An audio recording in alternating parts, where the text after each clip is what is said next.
Hello, QVS AP World History students. I hope you had a good, productive week last week as it pertained to Essential Unit 2. And I wanted to take the opportunity today to talk to you about how we are going to bring closure to this unit, but also how I'll give you a nice window for the test for this unit and even give you some time off for a fall break. That's a challenging kind of thing because it is an AP course, but I know that all of you could benefit from the time in getting caught up with Essential Unit 1 and 2. Plus, you probably have fall breaks at your local schools, so I will try and give you a little bit of time to take a break from the course and gain a renewed momentum so that we can move on for Essential Unit 3 and 4 in the month of November and December. So let's go to the course page. We'll talk briefly about where we've been and where I want you to go into this week's lessons. So on the course page, you're going to find everything outlined for you for week 3. But let's kind of go back to the beginning and I'll talk really quickly about where we've been. So you know that one of the most important features of this time period as it relates to networks of exchange was the conglomeration of the Mongol Empire.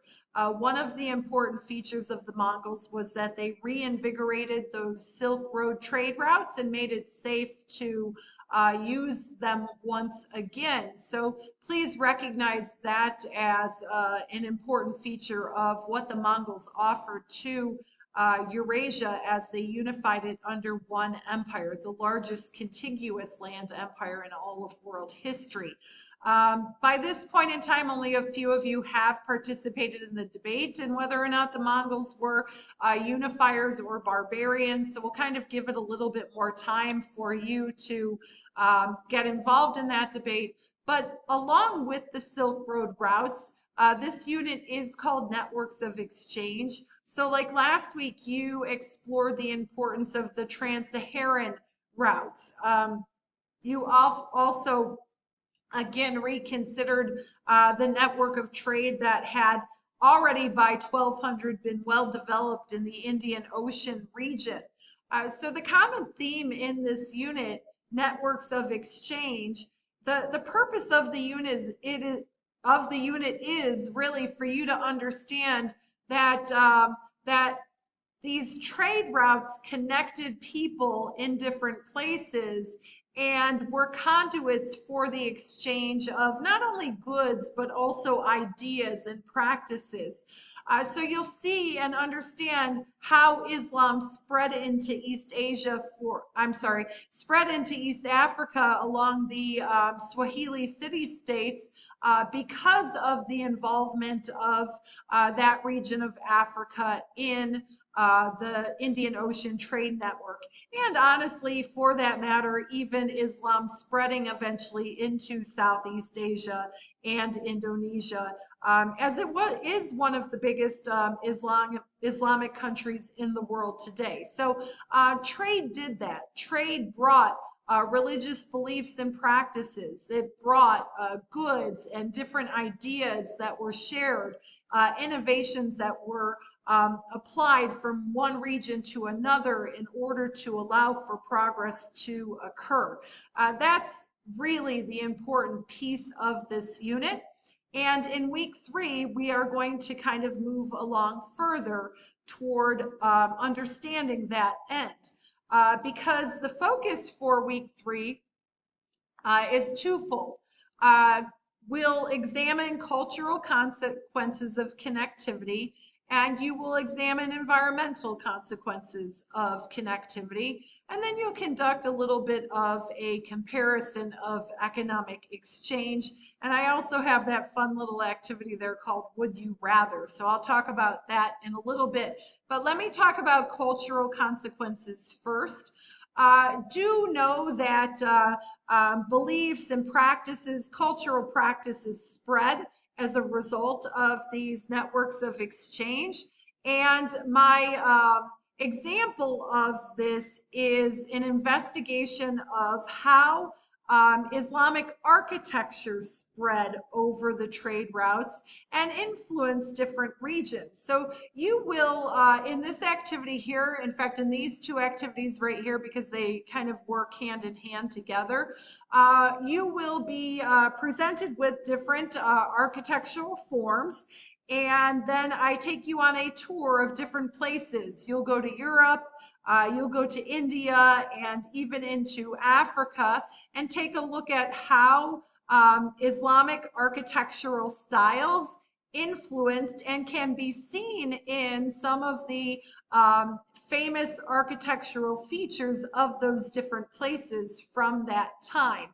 There's a short little video that you can watch about the impact of the Seljuks and the Ottomans in particular in terms of spreading these different types of architectural features of Islam. Like one of the focuses the caravanserai, which is really kind of cool to see in this video, and how it spread into different regions that were connected by or to the Islamic world. So that's my example there, Islamic architecture. And then of course I do want you to read AMSCO 2.5 and take notes and upload your note sheet here. I'm really pleased with the summaries that you all have been writing on those notes.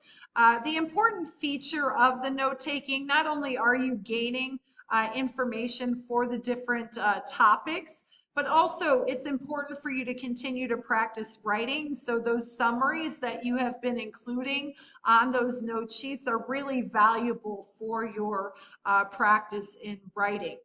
Moving on then in week 3, we'll also take a look at environmental consequences of connectivity. And the main focus for this is the spread of the Black Plague. So you might have studied this in history before. You understand that the plague had huge implications for Europe, especially as a third of the population was decimated as a result of the spread of that disease over the trade routes. So in this activity right here, activity 12, you'll watch a little video about the history of the Black Plague and answer some questions and see how it impacted different parts of Europe at different times. And then finally, again, read AMSCO 2.6 and complete the note sheet for other examples in terms of how there were environmental consequences as a result of connectivity. And then we move into the comparison of economic exchange.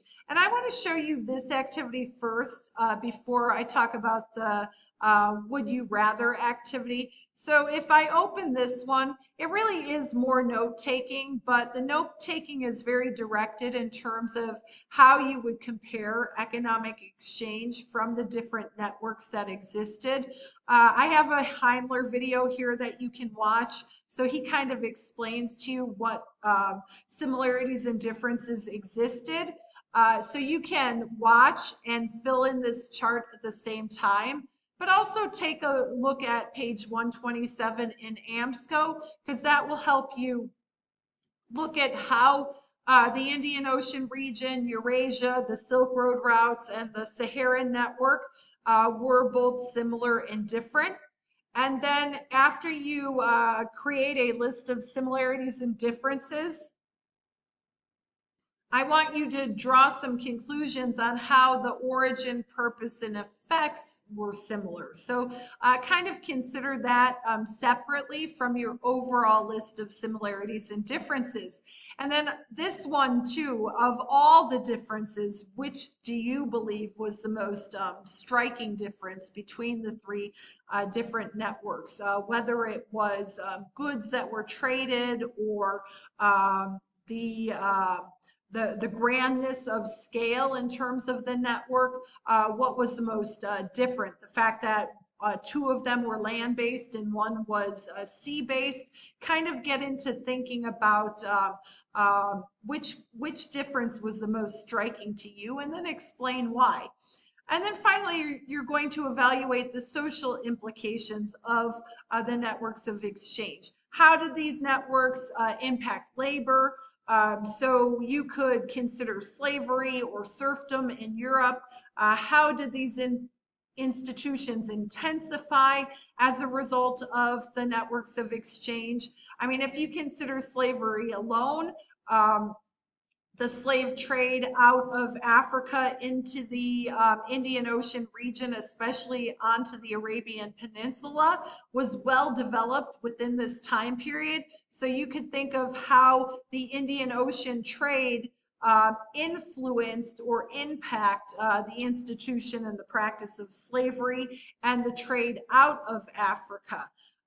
You have to consider how social and gender structures were impacted by the networks of exchange, and then finally environmental processes. So as you consider these three different networks, and there's a nice little map up here showing all three of them collectively, really think about how they were similar, how they were different, and fill in the chart. And after you fill in the chart and answer the questions, then be sure to upload your observations on this activity page. Okay.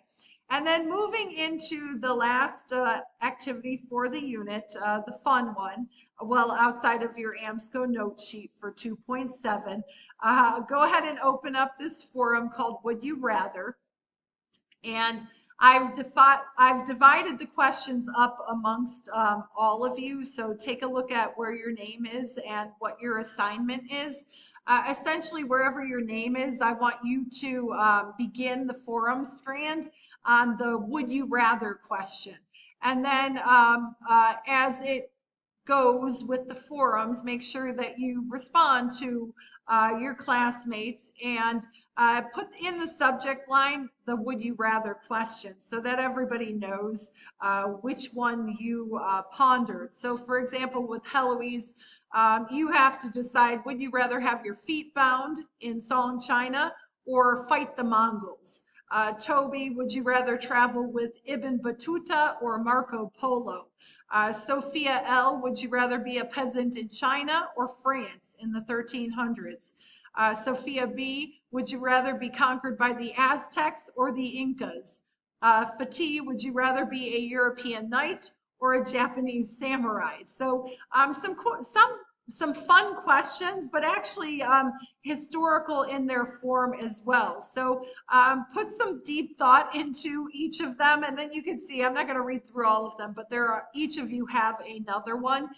So put some thought into it, and don't just say you would rather have this or that. Make sure that you explain why you would prefer one over the other. And then, like I said, respond to your classmates so that we can get a discussion going over these different topics within the context of period one from 1200 to 1450.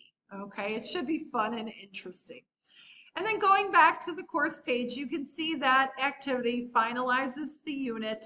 The unit test will be available to you on October 23rd, but I will talk more to you about the test window in my message next week, and about how you can use some time during fall break to get caught up in Essential Unit 2 and get ready for the month of November, as we will move into the next period in AP World History, the period from 1450 to 1750. Okay, so I hope you have a good week, and please, I encourage you to contact me if you have any questions.